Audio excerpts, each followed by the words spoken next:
बलूचिस्तान के इलाके नौकुंडी से हमारे वॉइस ऑफ मकरान के ब्यूरो चीफ की रिपोर्ट के मुताबिक वशाब के मकाम पर सिक्योरिटी फोर्सेस के मुबैना फायरिंग से एक जम्बाद गाड़ी का ड्राइवर शाहदुर जाँ बहक हो गया, जिसके खिलाफ नौकुंडी में शदीद रद्द-ए-अमल सामने आया है।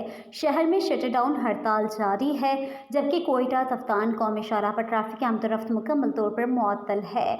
मालूम हुआ है कि नौकुंडी से 7 खाली जम्बाद गाड़ियाँ वशाब की तरफ जा रही थी कि अचानक एक गाड़ी पर फायरिंग की गई, जिसके नतीजे में ड्राइवर मौके पर ही दम तोड़ गया। वाक़े के बाद ड्राइवर के लवाहिकीन ने मैयत उठाकर बाब उमर के मकाम पर शाहराह पर धरना दे दिया।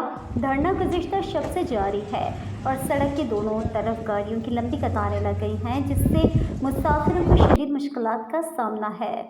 लवाहिकीन का मौक़िफ़ है कि वो उस वक्त तक एहतजाज ख़त्म नहीं करेंगे जब तक फायरिंग में मुलव्वस अहलकार को गिरफ्तार करके कानून के कटहरे में न लाया जाए।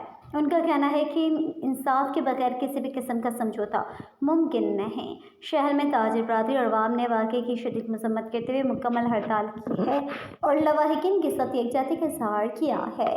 नौकुंडी की तमाम छोटी बड़ी मार्केटें बंद हैं और माहौल सुगवार है। इधर वाक़े के बाद इंतज़ामिया ने मामला सुलझाने की कोशिश की है। डिस्ट्रिक्ट चेयरमैन अब्दुल वदूद खान संजरानी, मारूफ कबायली रहनुमा हाजी अर्स मोहम्मद परीज, असिस्टेंट कमिश्नर तफ्तान और SHO नौकुंडी ने लवाहिकीन से कई मुज़ाकरात किए, मगर ताहाल कोई पेशरफ्त नहीं हो सकी।